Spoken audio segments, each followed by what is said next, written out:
You don't have a Twinkie this time, so. No, I don't got a Twinkie. I got a Rice Krispie treat this time. Oh, snacks. We getting a Peloton tomorrow, okay? So it's gonna even out, balance. Okay, if that's what you. Okay. All right, so we're back. UFC 288 done and over with. We're going to talk about that. We're going to talk about what's coming up. UFC on ABC, Rozenstruik against Almeida, and we'll sprinkle in. I'm sure there's going to be some SugaShow and Merab, Dwalishvili, and some Thriller jackets and all that stuff all through this. So, yeah. So, how are you feeling about what happened at UFC 288 as a whole? What do you think about that card? As a whole, I'm pretty bummed out, mainly about the fighter I actually cared about and was excited to see. Mm-hmm. You know, so I'm pretty sad. I'm sad he didn't get the win. There's some, Astros asterisk next to that win, but Mm-hmm. a win is a win. Yeah, Doesn't mean a win is a win. But we'll get into that. How do you feel about it? I mean, I was pleasantly surprised by the card. Just initially, in hearing who was going to headline the card, there's a reason Aljamain has not been a headliner until that one, and I think it's just because of his connection with the audience is not great. Yeah, it's not there. It's a lukewarm type of thing. He's growing. He's growing. He's growing. He's growing into himself. Yeah, I like it. Well, I mean, yeah. I mean, I can't deny the fact that he legitimately won that fight. We picked him to win that fight. Oh wait, I think I picked him to win that fight. You picked Henry, which is not a bad choice, but but even in saying that, I don't. People almost look at him as just another guy, kind of the way they look at Jamal Hill, honestly, as just another guy who'll hold the belt temporarily until somebody more, I guess, polarizing is champion. And the thing about Aljamain, in my opinion, is that he's right in the middle. Like, some people like him, some people don't like him, but he doesn't really polarize people. And polarizing is how you get numbers. Conor is polarizing. Either you love Conor or you hate Conor. SugaShow is going the same direction. Either you love him or hate him. And Aljamain is kind of right in the middle, and that's why people are just like, I don't really care. And that's unfortunate because he's actually on an incredible run. But that's going too deep. I'm sure we'll get into that further. But so diving into the card, we'll just go right into it. Where are we starting? We're starting Matt Frevola. Oh, okay, yeah. Matt the pick Frevola, I actually got right. You did. Matt Frevola knocked out Drew Dober, and that was kind of the firefight that we were expecting. It was. Now so my prediction was, hey Matt, I think he's gonna win, right? But I was hoping if Drew Dober was going to win, he would knock Matt out, and actually the opposite happened. So I did stand up Night King version, when he got the knockout, like my pick. Yeah. But that sucked a little bit. But it was really fun to see.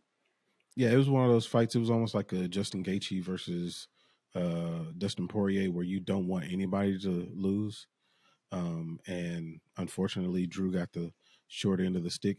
And just as I thought would happen, Matt got put into the rankings now. He's number 14 now. He took Drew's spot in the lightweight rankings, so he's number 14. Oh no, does that mean Drew goes, is he 15 now or? No, he's not ranked anymore. Oh no. Ranked. Yeah. Oh, he'll get back in there. Yeah, he will. It just depends on who he fights next. As long as he fights somebody ranked, which is highly possible. Yeah. But Matt, I mean, you nailed this one too. Matt's speed was too much.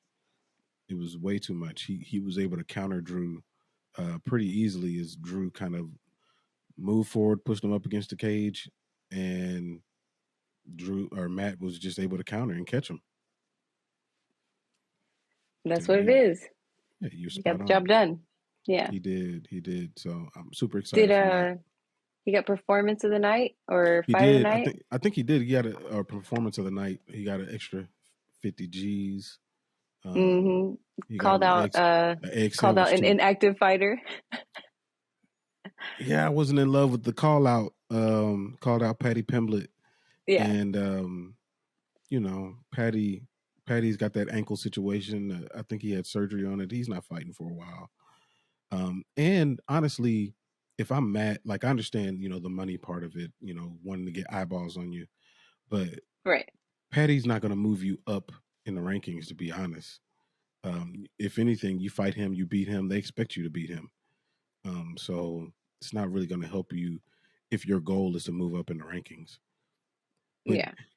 here's the thing that came to my mind though, like, I what mean, would? Oh, go ahead. well, I was gonna say, I mean, he doesn't. There's not really another fight for him because, all right, Dan Hooker's fighting, and I want to say, I'm probably wrong. He might be fighting Jalen Turner, but He is. he is okay. Cool. So Yeah. thought I saw that fly by, but like, who does he fight? Like RDA? He's not. He That's way RDA too is high actually, already. well, RDA's fighting Vincente Luque at welterweight. Okay, we'll see. I mean, the only was he just gonna go directly above him? You know, Yeah, I mean, it may not be, well, I mean, I because guess. Armin Sarukian, Sarukian, he's number one. He's 8. Number two, I'm pretty sure he's already got a fight. I think he does have a fight. Yeah, I And mean, from there, it's just super high up. At that point, he could just make himself available to all of these other folks that are in fights. I think Gamrot has a fight. Maybe he just fought. Fiziev is open, but we got plans, okay? We got plans that's for where I was Fiziev. going. That's No, actually where sir. I was going. No, So sir. We got plans for Fiziev. just Nope. think of that fight though. Just think of how crazy that fight would be. Oh my gosh. Um, you know, I mean, I I think Fiziev actually, gets it done, but like yeah, that's where I was going. I that don't, fight would be insane. it would. They both have Muay Thai backgrounds too. Man, Hmm. that would be crazy. I don't know. I don't know Yeah, what Matt's going to do next bit or where he's going to go next, but hopefully it's not obviously. anything like Yeah. Patty. Is Patty ranked? No. Okay, okay. All right. So anyhow, I wasn't a fan of the call out either, but I think the Dan Hooker, Jalen Turner, that little area, Saruki, and that's a Hmm. good little area for Matt for sure. Yeah. Um, anyhow, Yeah. So fun fight. it That was a was fun fight. that was what we expected. So Hmm. the next fight, Charles Jordan against Kron Gracie. Gosh. So we were wrong on this one, but like here's the reason. I just want to support why I said Kron Gracie. It was based on the fact that Kron Gracie was able to stand with Cub Swanson. That's where that came from me. Like now, granted, that was 4 years ago, but I figured in 4 years' time he was, training to get better on the feet, and Right, not only that, but he was able to mix that in with what he does on the ground. And so in right. 4 years' time, he would be better. And that's it. That's the opposite of what happened. Apparently, during those 4 years, I don't know if he's been homeless because that homeless aesthetic that he had was No, alarming. you've been hanging out with Bam Margera. He became an ornery asshole type of person. I mean, Honorary asshole. ornery. Uh, Um, I don't know what happened to that dude, but he can't fight like that. eh, I can tell you that. no, That ain't gonna work. yeah, I don't know what that was about. I went based on style. I'm not mad at myself about that pick because I've never seen either one of them fight. So, I've seen mm, a lot of them, and I still picked Kron because I thought Kron had progressed in that area and was going to be able to get it to the ground. But he regressed and was a lot worse. than he was when he fought Cub Swanson. The only thing that I could see for him after this is fighting somebody like Ryan Hall, who also does pretty much the same thing that he does. That's the only person I can see him fighting. But Charles Jourdain was smart. He fought very, very smart. It wasn't going to be exciting like he normally does, in his fights, but he fought extremely smart and extremely patient and went in there with a game plan and executed it and left with a win. That's all you can do. Krohn, his best bet for me, I don't know how old he is, but does he want to work on his striking? I don't know. It didn't look that great, right, compared to other strikers in that division or whatever. But like, maybe he goes to one and just sticks to what he likes to do. You know what? That is a great idea. That's a great idea. Speaking of one, and I know we're not going to dig into one a lot in this, but that card was crazy. It was so good in comparison to what we just saw. Like, not saying that the UFC card was any less, because this one surprised me, but it did. Yeah, I agree. But the one championship card that was headed by Demetrius Johnson against Adriano Moraes, that card was really, really good. I was pleasantly surprised. Back-to-back knockouts. Just being able to focus on, what's the word I'm looking for here? Oh, man, what's the word? You talking about the specific skill sets? Yeah, there we go. Yeah. Like the Muay Thai matches, yes, and the grappling matches. Yeah, because with MMA, it's hard for me, right, to identify what those are. I mean, I haven't been watching for as long as, 4 years maybe now?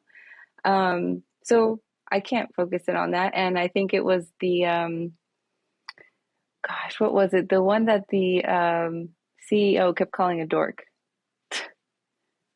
Oh, I can't remember his name, but yeah, I know you're talking about.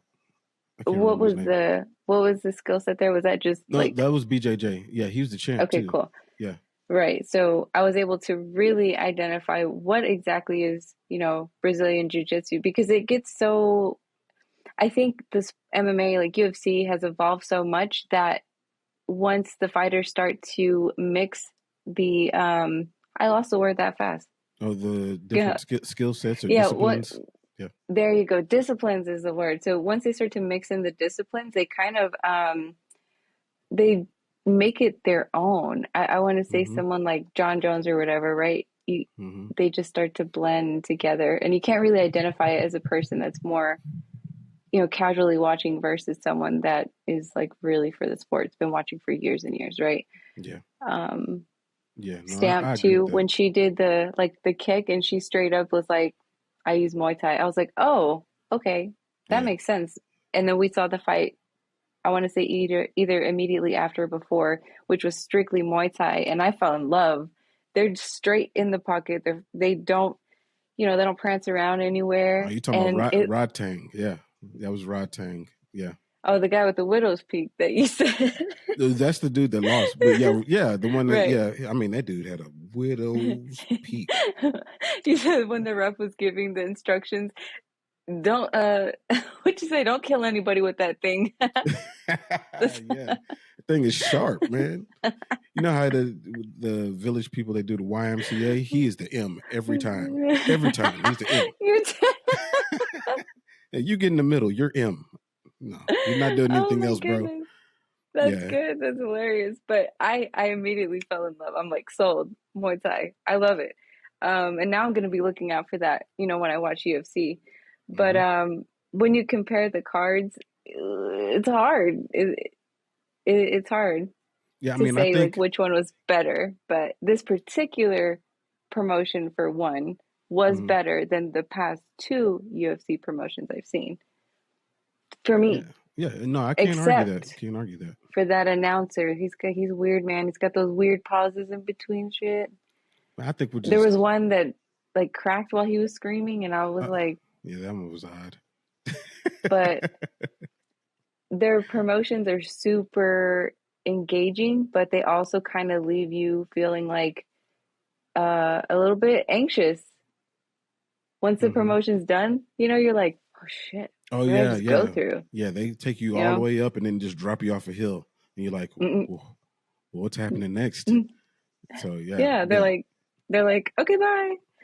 yeah, Anyhow, all right. but Yeah, but no, I agree it's that. good, but And you know what? Maybe we'll dive more into those once they come back around. More one championship cards because that one was mhm. pretty dope. And I don't know, and it wasn't even really just the the Demetrius Johnson fight, which obviously been watching him multiple promotions for myself, WEC, UFC, and now one.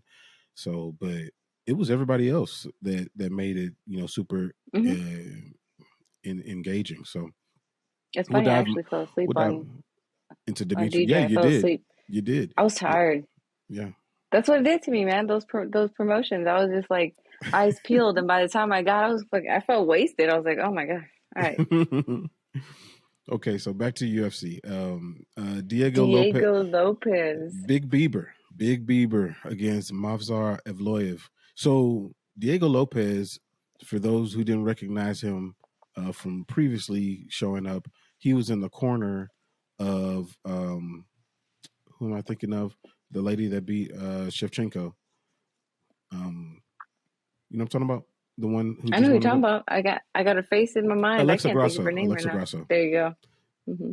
Hmm. He was in her corner. I think he's her BJJ coach, but he came in on 4 or 5 days' notice. Took this fight because initially this was supposed to be Bryce Mitchell, but he had to pull out. Hmm. So Diego came out like a wild man. He reminded me of a Tasmanian devil a little bit because of all the different strikes that he threw. I mean, and he connected like he had Mavzar in some trouble a few times. Not just with that, with the submissions. He had a couple of submission attempts, even as the fight was waning down, and Mavzar like taking control from a grappling perspective, just his top game. But Mozart acted like that shit didn't phase him at all. Once he had his, I think it was I don't know what's called a heel hook or something like that. oh yeah, yeah. Um, Hmm. Mobzar was sitting there. He damn near could have had a blunt in his hand, like he was chilling. It wasn't bothering him at all. Well, I think he looked at the clock and he was like, "Oh man, I'm good. You can Hmm. tear this knee all up. I'm good. I'm gonna walk out here with a win. I know that." Yeah, you can just literally pull my foot off, and I'm still gonna And take he this win. and he wasn't gonna tap. He wasn't gonna Yeah, tap. So I mean, Evloev, I wouldn't say that he looked good in this fight. He looked alright. But what's funny is, so as he's walking to the cage, and he stops in the area where they're doing all the checks and putting on the Vaseline, all that good stuff, and they are the commentators are talking about what he does well and what he brings to the fight or whatnot. They mentioned that somebody said that he would be the person to dethrone Alex Volkanovski. boy, they are coming for him. All right. Man, that from what I just saw, no, he ain't the guy. He's not the guy. The only thing that will, I mean, between him and Volkanovski, it would only be time. Volkanovski would have to just be like, all right, I'm done. I'm just going to retire because he can't beat him. Not with that. Not with Yeah. what I just saw. No, I could see him. Maybe someone like Brian Ortega. He'd have to get past, Allen first. Hell, Josh Emmett would be a tough fight for him. Emmett, Allen, both of them knock him out. He Hmm. gets touched too much. If you get hit Right. by one of those two, yeah, you're gonna wake up in Yeah. the ambulance. All in all, though, it was surprising just based on those Reddit guys, man. And, Diego immediately became the center of attention, For sure. Friday. For sure. Um, he was kind of ranked up there with we had to open up the worst tattoos conversation again. Yeah, no, his Um, tattoo is awful. That's a terrible. I like the cannibal corpse spot to it. It's but you can't judge a man by his tattoo, or maybe we can. Maybe it's like the worse the tattoo is, uh, the better the fighter he is. The more surprised you'll be. Who knows? Maybe Time because will tell. I was definitely impressed by him. He's definitely going to stay in the UFC, and Yeah, I'd like because to. he did the UFC a favor, even if he lost. He just Hmm. fought a top 10 fighter and took him to a decision. So like Yeah, he's gonna get some good fights after this. So I was pleasantly surprised by him and impressed. yeah. So I'm looking forward to see him fight again for sure. hopefully he keeps the haircut. 'Cause that's who Yeah, he I is didn't think now. nothing wrong. What was wrong with the haircut? It's different. Yeah, yeah. I mean, it worked for Justin I'm, Bieber, but Justin Bieber got rid of it. So what does that tell you? they tell y'all hating. That's what y'all doing. That's what it Oh, tells me. okay, okay. All right. So the next one, this was a quick fight. Jessica Andrade Oh, against Yan Xiaonan. We both got this one oh man. wrong. Oh man, boy, we wrong. Boy, I didn't think that was going to happen at all. You know what was crazy was like in the fight finishing sequence, Jessica Andrade just kept spamming left hooks. She was like, and then like Jan was like, okay, and then she just hit her right in between one of those. It was yeah, that I think what we expected in terms of what they were going to do, actually, that wasn't surprising. Jan still kept her head out there. mm-hmm. Jessica didn't grapple. Jan was fast. Jessica was still, like you said, she was spamming, but they still look really powerful. But it was the outcome we didn't expect. That was Yeah. I didn't think she would catch her like that, and I don't know. I was shocked, but I mean, it was good for her. That sets up a massive fight in China. But here's a question: so Yan is, I think she's ranked number 3, and so it's Yan, I think Carla Esparza, and then Rose Namajunas, and then Wei Li is the champ. So the talk was originally that Wei Li would rematch Rose because Rose does have a win over her, 2 of them, and whomever was the winner of that would carry on the division or whatnot.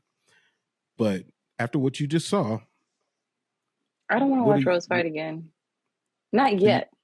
so you still mad about that fight, No, I'm not. I'm not mad about that fight. You talking about Rose and Carla? did they fight? No, I mean I they were scheduled to fight and they just walked around the ring and fainted. And you remember that was the awful fight that Carla won the belt that's the back. one. That's the one I erased from my memory. Yeah, it's very forgettable. Yeah, no, I just saw Rose fight in. I really don't know what that promotion was. Oh, the grappling Yeah, match. yeah, that's super different. I get that. But I honestly think, Dana said something about, oh, my guy Boris saying he had some personal issues, and I don't think that's the case for him. I actually think that's the case for Rose. She's got some personal Yeah, issues or something is happening. I just hope she just takes time for whatever it is that she needs. Um, I would love to I think she needs to see. sit out for a little bit. I would Yeah, prefer Jan and uh Jean Whaley. Willie. Yeah, Yeah. I not think I want to see that fight in China. That's what I want to see. yeah. That fight in Did Carla China. not retire? Genuinely asking, did No, she's Carla pregnant. retire? She's No. pregnant. She's a 20 Oh, 20-ish months or months, 20-ish weeks pregnant. oh my gosh, that's exciting. That's Yeah, good for her. Good for her. That's cool. yeah. So yeah, then Jan versus Whaley. You know, That's that's the the fight to fight. make. Yeah, I agree. So speaking of fights to make, Belal Muhammad against Gilbert Burns determined the number 1 contender. We were, well, not only us and the majority of the MMA community were wrong on this fight. Most of us thought that Gilbert Burns, just based off of what we just saw in his previous fights, that he was Right. like on an uptick and he was like, he found it. He was about to come in here and starch Bilal, but who was coming off of his couch, who in my mind wasn't going to Don't have the say that. cardio. Yeah, yeah. No. I mean, I thought that Bilal was going to be like, not have all the cardio that he needed to fight this fight. Um, and he proved me completely wrong.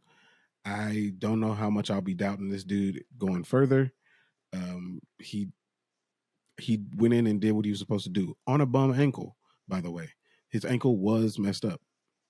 Yeah, did you see how swollen it was? He posted a Yeah, picture afterward. I was like, holy shit. Okay, so I didn't think his cardio was going to be as impacted. I will say that. But I did think he would be too slow, which we did see. Um, in watching the fight, I asked, why is he switching so much, number one, but two, and why is it so slow? Um, I think that's the only he did speed he knock got. Gilbert down. He did knock Gilbert down though, but I do feel um, if obviously if we had Gilbert at 100%, there would be a totally different outcome. Not saying uh, no, I do think Gilbert would still win, but Belal went out there and did what he had to do. I mean, Mm-hmm. there's really I also thought that it was still a really good fight for him. Yeah, For Gilbert, I really I hate that they put all of their hope or whatever into his right, just to knock him out mm-hmm. because clearly mentally he was defeated all around, mentally, physically, like your arm is completely shot, you Yeah, know? yeah. He was in bad shape. He just overtrained and just overworked, and his body just started to betray him. And it was unfortunate that it happened in this.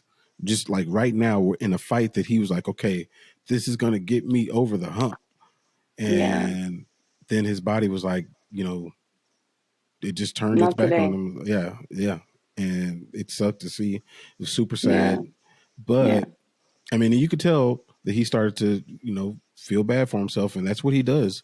Unfortunately, you remember when he fought Kamaru, he was having success, knocked Kamaru down, and then yeah. Kamaru, who is super mentally tough, took that and started to build on it by using his jab and doing all those things. And once he started to connect, you could see Burns' confidence start going down. Like I often talk Mm-hmm. about you can see their health meter going down. Well, with Burns, you can see his confidence start to go down. Like You could. it's Yeah. visible. You can see it. And yeah, that's what lost him this fight. I think more than anything, that's what lost him this fight. Not to not give Bilal credit because he definitely earned it, but I think Yeah. Those Burns. kicks. Oh yeah, those body Ooh, kicks those were kicks. nasty. Those things were Mm. nasty. I mean, and kicking his arm. I don't know what all was messed up on Burns, but I mean his But he arm figured was it super out, and that's red. what you do. Yeah, yeah. So There's there's a competition where I'm gonna do what I gotta do. So, yeah, yeah. He should have been kicking that ankle. um, I mean, kicked his ankle, oh, stepped Burns. on his foot. Yeah, something. I There's would a have done thing. something. I don't think that Burns pays attention to social media Mm, around the time that he's fighting. I want to say so. You know what I mean? Like Bilal went out as soon as he left. The weigh-ins. After that, all the footage that I saw, he hit it well. Like I yeah. couldn't tell when he came in. I was thinking when he came in the octagon, I was like, his ankle's not hurting him at all. But maybe now that I think about it, that's why he was switching so slow. Could be, could be. I So don't know, but he did don't enough know, but to get the W, and yeah, now he fights the winner of Colby versus Leon. um, ooh, yeah, yeah. Yeah. So I mean, it's in stone now. Nobody can deny him. That's where he is. That's what's going to happen. That's what So we sucks don't is have that a, he kind of has and he a. should be the backup fighter for it too. To be honest, like they should have him as the backup. Yeah, that's true. That's true. He should be the backup fighter. You said nobody can deny him. I don't. That should be true, right? But I don't think that's what's going to happen because of what happened with Gilbert in this fight. So it's similar to Aljo where he just hasn't won the people over and he Hmm. just hasn't made a definitive statement in terms of like what it is that he can do and just the confidence in what he can do, honestly. I'm not gonna. I'm actually not going to argue with what you're saying at all Mm. because obviously, logically, based on what has already been said, yes, he gets the next title shot. But stranger things have happened where people who were promised title shots didn't get them based on whatever crazy shit happens. So, I mean, and then obviously we know that Bilal's not a big draw. So, what if Hamzat Chimaev goes down to the PI and he shows them that he can make 170? Well, now what do you do? So, like, there's a lot of stuff that could happen.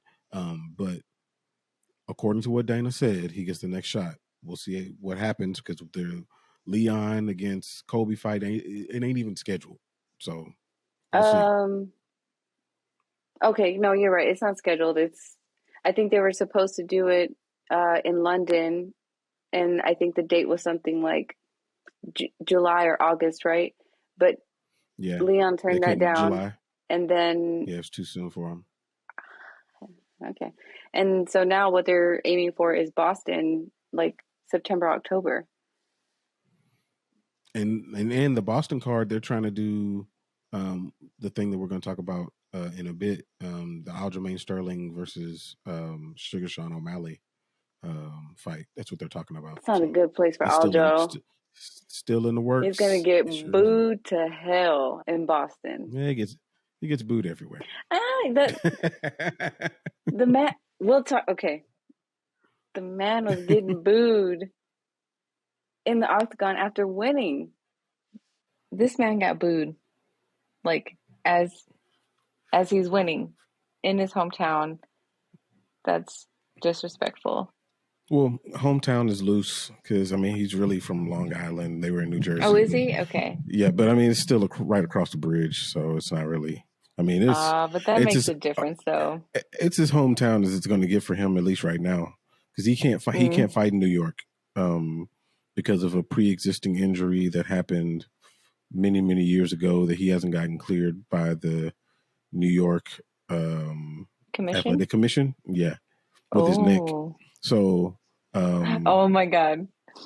I can't. yeah. What Joe with the neck thing? I kept wondering, like, so what's the deal hmm with the neck thing? Why does he keep bringing it up? Like, Well, he had to have like a major type of surgery and like some sort of I don't even know if I don't think it was a fused thing. I don't know, but like he actually just posted pictures today about that surgery because Alan Joban and somebody else, Chris Weidman, they both got a similar type of surgery. Like right. it was serious. He had an issue, but yeah, I that's the just whole kept, reason he can't do yeah. it in New York. But yeah, that's what he was talking about. Oh, oh yeah, he said to get that cleared. I wonder what's keeping him from, maybe just time, but okay, so that was hilarious. The fact that he hmm kept, bringing it up. And I was rewatching our reaction tape, and every time he brought it up, I was like, I don't know. It was Yeah. interesting. But all right, what are your thoughts Yeah. on the fight? What do you think? Um, it went how I thought it would go for the most part. Um, I was surprised by how much Aljo was actually catching them in the striking exchanges, but I think that's just because he's not a traditional striker, so where he's throwing shots from, they're going to be weird angles. Nothing is telegraphed. He's super unpredictable. You don't know what he's going to do, Right. so that's why like a lot of those punches that he was throwing connected. And when they first started the fight, like he came out, really pushing the pace and pushing Henry towards the cage, um, which I think he uses that a lot of times to get his takedowns, or not necessarily his takedowns, but his back takes. Like the way that he fights well, at least since he's been fighting like the Peter Yans and Corey Sanhagens and um, that level of competition, he tends to try to get them against the cage and Hmm. create some sort of scramble so he can take their back, so he can do his human backpack situation. And he tried that similar thing with Henry, but Henry's an Olympic champion for a reason, and he wasn't falling for that. And everything, despite how how people don't necessarily like the Triple C persona. A lot of the things that Henry says are true. As far as like how good he is, he is that good. He is really good. Yeah. But uh, MMA wrestling and Olympic wrestling aren't the same things.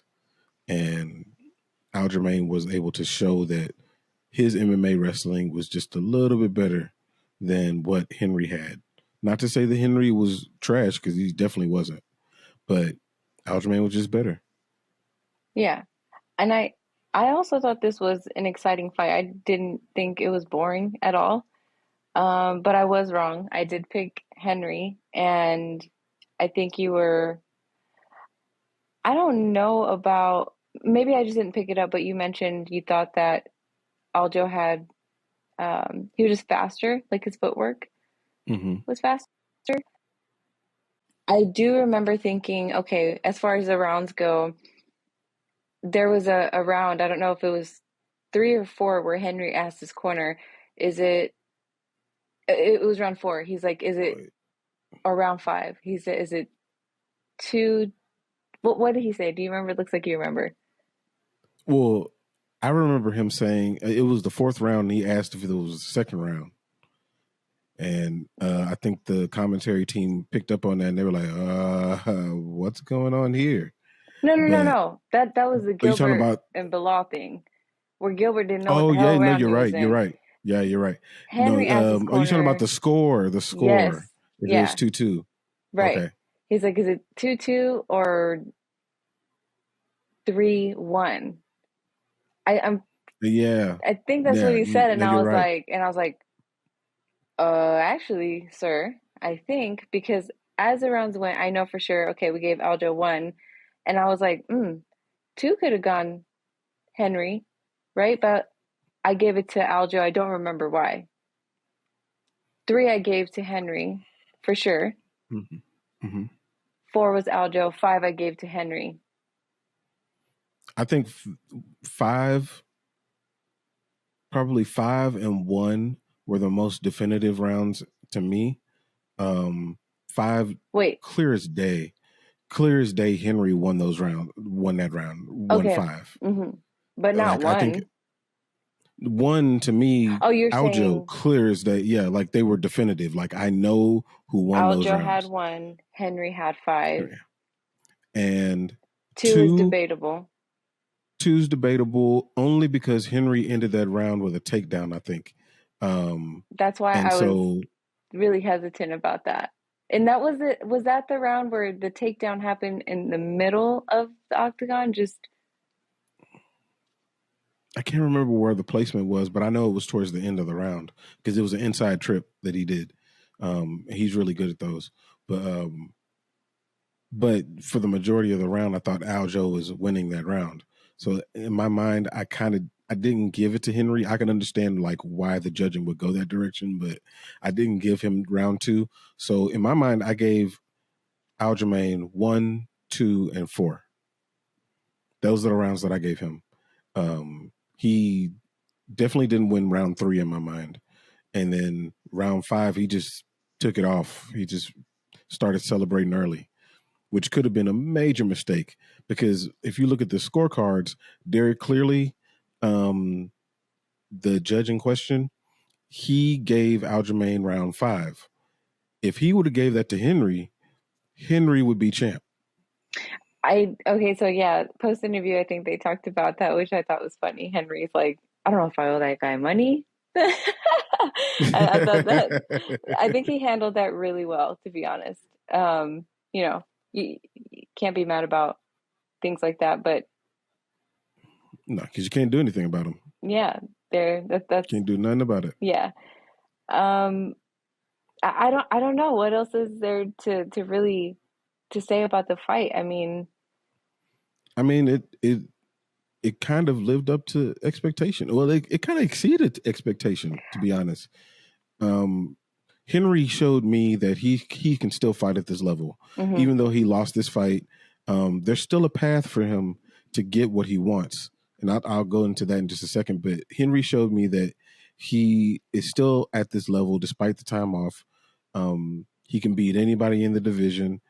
and he's suitable to be champ, and he's very powerful at bantamweight because every time he threw, like he let his hands go, like I thought he was going to really hurt Aljo, but Aljo was able to kind of get out of the way, and that speed thing that I was talking about, the foot speed, like I'm like he's too quick feet wise. He's not going to stay stationary long enough for Henry to set his feet and connect with any of those big shots. And I think that just judging by the way that Aljamain looked at the end of the fight, when he went to the press conference, he didn't even look like he was in a fight.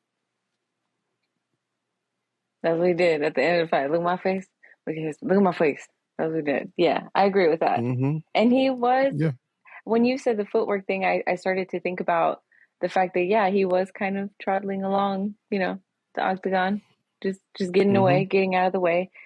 I think now remember one of Henry's corner guys was like, the left hook is there, but was that, and now I might be blurring and confusing Gilbert again, but what I did notice was that Henry did underestimate Aljo's striking power, because there was a lot of times where I thought he was gonna get in the pocket, but he didn't after the first few times that he did, and I wondered, he felt that shit and was like, you know what? Let me get the hell out of there. That's true. Like Aljo definitely showed me that he does have some power in there. He doesn't use it all the time, but he's got a power button that he can use if he needs to. Right. But he just won't. I don't know if it's the end of round 1 or the end of round 2. I can't remember, but Aljo had him up against the fence, and it was the last. It was the last interaction where he punched Henry, and Henry does this, and he comes back like, okay, there's still much power. Oh no, you talking about that nasty ass elbow he hit him with at the end of that one? Was it an elbow? Yes, it was an elbow. It was terrible. Like it was terrible, isn't in a good way. Like it was nasty. It was a nasty one. I remember. So is that where this came from? Because originally I remember there being a knee, and when Aljo said something about his striking, I was like, I'm pretty sure that was a knee that did the knot, not your fist. But I wasn't there. I don't know. I don't know if it was. I think it was the knee. I don't think it was the elbow, because I think that his head was the other way. But Henry's got a big ass head, so it's really easy to hit different areas on it. But those are conditionals, right? So there's like people that you can't submit, like Volk, because it's fucking fired hydrant tank size neck, but it's also short. Yeah. Oh my God! Somebody said when Daniel Cormier, when he was like, I don't have a neck. Somebody posted a picture of a Goomba, and I lost my mind. But then there's like, that's true though. Henry's head, which is, what's that guy's name on Ant-Man? Oh, you talking about MODOK? Yeah, no, for sure. Like he's definitely MODOK. Definitely MODOK. Very hittable face. There's a lot of surface. There's a lot of potential. So Henry's got a big ass noggin. A lot of room for activities. For sure. So that kind of sucks, because he's, of like height wise, right? 1, your face is big ass surface. 2, when Aljo was going for calf kicks, it was fucking landing on his thigh because he's so little. And I wonder, that shit was bruised in the fight. I think Henry was bent over, and I was like, oh my God, it's already bruised. That's horrible. So just the difference in size. You were totally right. I ate my words there. I didn't think it was going to give Henry issues, but it did. It did. Yeah. So Sugar Sean O'Malley comes into the cage after the fight, and he's got his vintage Thriller jacket on, and comes in and does the face off with Aljo, and of course Aljo's henchman, his right hand man, his first mate, the best wingman on earth. He is. He really is. He comes into the cage and gets handed the Thriller jacket. Break down that situation for me, if you will. So he gets handed from your point of view. Yeah, in my point of view, he was like, I got this jacket. I'm going to be a fool with it. He decides to put it on. Then he climbs on the octagon and continues the foolery and celebrates, his teammates win. And I would be upset too if I were Sean. You got my jacket? What are you doing?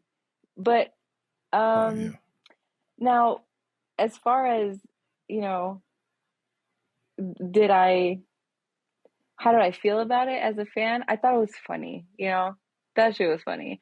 But I guess I don't really expect that from the UFC. I do remember years ago when you first showed me this, I thought the majority of the fighters were corny because I was like, it's giving WWF vibes. I don't like it. And it kind of just grew on me, storylines and things like that. Yeah. So I didn't mind it. I thought it was funny, the whole situation. Yeah. And I know Sean and Aljo, they kind of went back and forth into the same mic or whatever, but I paid more attention to Aljo in that exchange because I was kind of looking for, did he get any confidence in the fight? And is that going to help him build his persona? Because I think he can see, a lot of people think he's corny. But when you compare him to like Henry, he's, he can see what corny looks like and how they perceive him. So he's kind of retreating from that corniness. He's trying to. Except for when he said signed, delivered, sealed, mail it, raven it. When he said that, I was like, shit. Because not only did you say that, but then you fucked it up. So. Yeah. I mean, I don't know. That was weird. But I thoroughly enjoyed that. I don't even know what you call that meeting of the minds there. A couple of things I got from it. One, Merab is a damn fool. He's a damn fool, but he's hilarious. It made me like him even more. Yeah. Like I already liked him, but it made me like him even more. Mm-hmm. And I'm a Sean O'Malley fan. Yeah. And then secondly, I looked at just how much taller Sean is than Aljo. Yeah, that was the first thing I pointed out. I was like, oh my God, he's big compared to him. Yeah, it almost makes you wonder, like, how are you even making this weight? This is insane. Right. Just think, what if Henry won? How would that look? Oh my gosh, that face off. He would. It looked like a bar graph where the previous bar is like, oh, this is doing a lot better, and the next bar is like, oh shit. Yeah. Something going on here. You're not hitting your KPIs now, boy. Yeah, that shit. But that looked really. That was a really big contrast, and that just kind of plays into how I think that the fight would be. Like Aljo, what he was able to do with Henry, using his size, using his length, like all that's out the door. Now Aljo still has the grappling advantage. And a lot of people are comparing it to the Corey Sandhagen fight, but that fight was over in like 90 seconds. So I really can't compare it to that. But I'm super excited in how that's going to break down. But the second thing that came out of that fight was Henry. The possibility of fighting Merab. Yes. Yeah. Yes. Yeah. So, Henry initially was thinking like, I might retire. I don't know. I'm not sure. And he actually ran into Uriah Faber in the back, and Uriah was like, you need to get back in there. Like, you need to get back in there because you can clearly do this still. Yeah. But I actually think it was the feedback he was getting in the interview that he had. In the post conference? Yeah. The post fight press conference. He was sad. That shit was hilarious when he was like, "If I'm not first, I'm last." I thought it was hilarious. Oh yeah, he went full Ricky Bobby. But the mindset, that's admirable. Like I can see why you think like that and why you feel like that. But I feel like hearing some people thought he won gave him a little more confidence, and then hearing the suggestion of he can still actually fight Volk. He can still actually fight Merab. He was like, I like that idea. Absolutely. There's a built-in storyline. Yep. They just ranked him. They just put him in the rankings. He's number 3 in the division. Oh, they gave me And so chills. if That's he, crazy. Why would that? yeah, so if he fights Merab, beats Merab, then he's right back in there. He would fight the winner of Aljo and Sean. Yeah. Like, it's that easy. Yeah, I don't know. It's literally that easy for him. Yeah.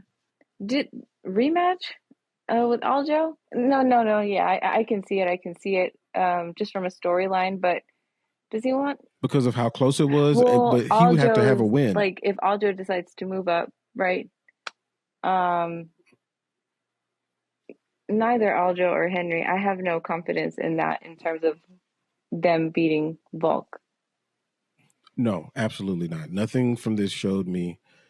This is like a Volkanovski love fest in this podcast, but like nothing shows me that Mavzar Evolov or I sound like freaking Chael Sonnen right now. That Mavzar can beat him. Nothing shows me that Aljo can beat him. What? His hands. Oh yeah. Or don't wear the Bubbles Trailer Park Boys glasses. The ones he had on. Those are the best. For sure. Oh man, my guy, Chael. Anyway, so like nothing showed me from Aljo, Henry, Mavzar, any of those people that they can go up and beat Volkanovski. Like, they would be massive underdogs. There's no way. Like, I don't think that any of them can beat anybody in the top 5 of the featherweight division. I don't know. Everybody's picks have been shit. Like, I'll go that far. We're all throwing our hands in the air. Like, we don't know. We don't even know. Here's what we guess. I don't even want to put my picks out there anymore because. I mean, I don't know. I don't care. No, it's fun. It's fun. But I think the only person that in the top 5 that I could see them possibly beating, nah, not even him. Never mind. I was going to say Brian Ortega, but not even him. We haven't seen him in a while, but he has a fight coming up soon, I think. He's been hurt. Just kind of cleaning up some old injuries. He doesn't want to go in there hurt again. So he's hurt. He's got a broken heart, and everybody's kind of calling him out now. He's got a broken heart, and he's hurt. My girl Tracy said bye. Did she break up with him, or did he break up with her? I'm not putting my feet in that. I'm just joking. We don't know. He could have been like, look here, Tracy. You need to get your act together. The UFC power couple. I'm sick of your shit. Huh? You got the horrible. Well, you know what? What's that guy's name? That her coach guy that got in the situation. Oh, James Krause. You got James Krause in your corner, girl. We get it together. Okay, so before I go into UFC on ABC, I just want to talk about this real quick. We watched Chael Sonnen doing his like mid-fight review of the fight, and he had on a very particular outfit. That I thought was a little questionable. Yeah, it has Bula's hat. Oh man, that hat was so small. Schmo's glasses, but I do got to run. But real quick, I want to say I want to petition. I don't know. I think that he should commentate on the fights. Why doesn't he? Just kind of seeing. It was hard for him, right? Because he's trying to have a conversation, right? But he's also just watching the fight, and the way that he loves the sport and really just his knowledge. I'm not saying, hey, replace whoever, right? But I just would like to see it. Like, just add him to the rotation. Just let me see it and give him a chance. Can you imagine a commentary team of him, Bisping, Daniel, Cormier? Oh, you're gonna go Bisping. I was gonna say him, DC, and John. Well, it had to be John and yeah, it would have to be those 3. What about Hispanic guy that does it? What's his name? Is it Cruz? Oh yeah, Dominic. Yeah. I think I really like his commentary. It's really clean. He's calm, and then when you add someone like Bisping next to him, that's kind of lively, and he's still really energetic. Yeah, but real knowledgeable. Then you add some crazy Chael. Like, I don't know. I'd like to see it. Or I think who was doing it, Meg or Lauren or Laura? Can't remember her name. Oh, Laura Sanko. Yeah. No, that would be interesting because Laura's super knowledgeable too. Just switch it up. Throw him in there. But throw him in there. I think it would be all with somebody that's gonna like be the straight man to his. No, he's the straight man to his like Comedy, yeah, it would be pretty cool. I don't know how they would do it, but because I don't know what his contract is with like the other organizations or whatever, but it's possible. All right, so moving on to what is coming up this weekend, we got UFC on ABC preview. This is Jairzinho Rozenstruik against Jalton Almeida, and I'm pretty high on Jalton Almeida, and they're feeding Jairzinho Rozenstruik to him. Biggie Boy is not a grappler. He comes from a kickboxing background. That's what he does, and that's what he's exceptional at. And every time that he's been in there with somebody who has just a little bit of grappling, he has a little bit of trouble. Case in point, his fight against Curtis Blades didn't go the way that he thought it would. And just according to the odds makers themselves, I think this is going to go a very similar direction. And really the question is, can he keep it on the feet? Jalton Almeida doesn't have the best striking game, but he's powerful. He's a smaller heavyweight, but he looks like a superhero, and he's extremely powerful. And if Biggie Boy can somehow keep it on the feet, then he has a chance. But I don't see that happening. I just don't. I can't even envision that.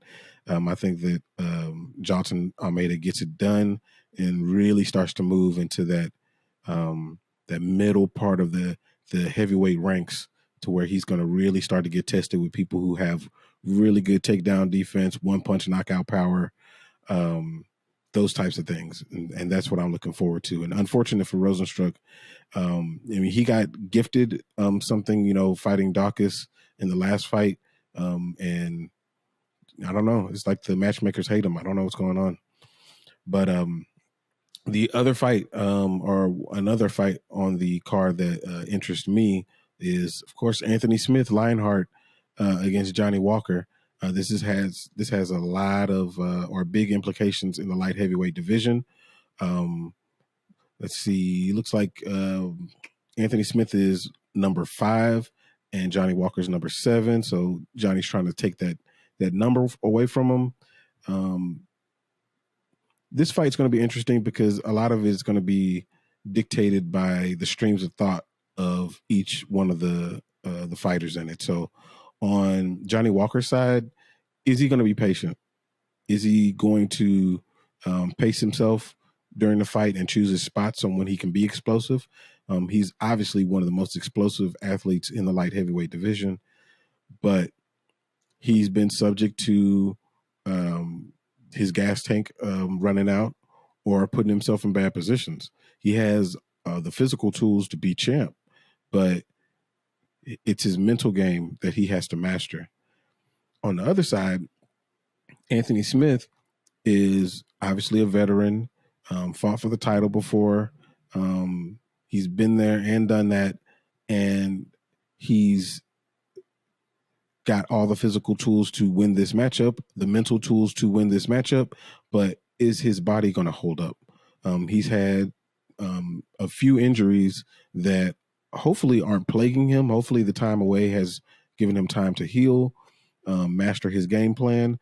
But once he started to move into that upper echelon, he seems to have run into situations where his body gives out on him in unforeseen situations. So that's kind of my biggest question going into this. I favor Anthony, actually, because I think that he'll be able to outwit Johnny, and put him in bad positions and try to get it to the ground, where I think Anthony would dominate him.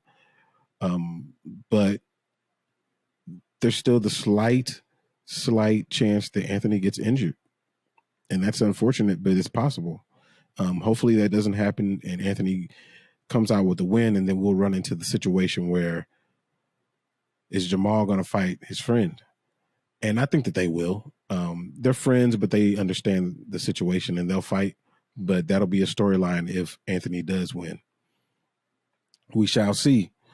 And the last fight on that card that really jumps off the page to me is Daniel Rodriguez against Ian Machado Gary. And the questions that pop up to me is, can Gary's speed match or beat D-Rod's experience and patience? What we saw in the D-Rod fight against Li Jingliang is that D-Rod is a very patient fighter. He's aware of everything that's going on around him, and despite what the crowd is or isn't doing, he's going to be patient and execute his game plan. Now, in that fight, I did not think that he won that fight. But if he plays that decision game, that can go one way or the other. But ultimately, he has a lot of patience. He's more of a plotting brawler, and he does have big power if you run into it. And he's very, very difficult to put away. But Ian Gary is, what is he, 25? He's very fast. He's very crisp with his striking. He does remind me of a longer Conor McGregor, not just because of where he's from. It's just their fighting style is very similar. And his last fight, it was a beautiful knockout. But what's more important is what happened before that knockout. He got hurt and he got dropped. Now, on the plus side, he was able to overcome that and come back and finish the fight himself. But on the other side, he's hittable. And that is something that would probably perk up the ears of D-Rod. Because if D-Rod is able to connect and put him in a bad situation, D-Rod is able to finish that fight. So I think that one's going to be a sleeper fight on the card for people who don't know. But I think that that's one definitely to tune into. I'm leaning Gary on that one also. So I got Almeida, Anthony Smith, Ian Machado Gary for the win. You can parlay that and you can send me the money if you want to. But so with that, we can wrap this thing up. Obviously, follow us on all the socials. Do that whole thing. We'll be around on Twitter. Obviously, active in the comments. Definitely in the comments, let me know. Did you think that Aljo won? Did you think that Henry won? What do you think is next for both of those fighters? And would you wear that Thriller jacket? I would. I totally would. So until next time, we'll holler at you.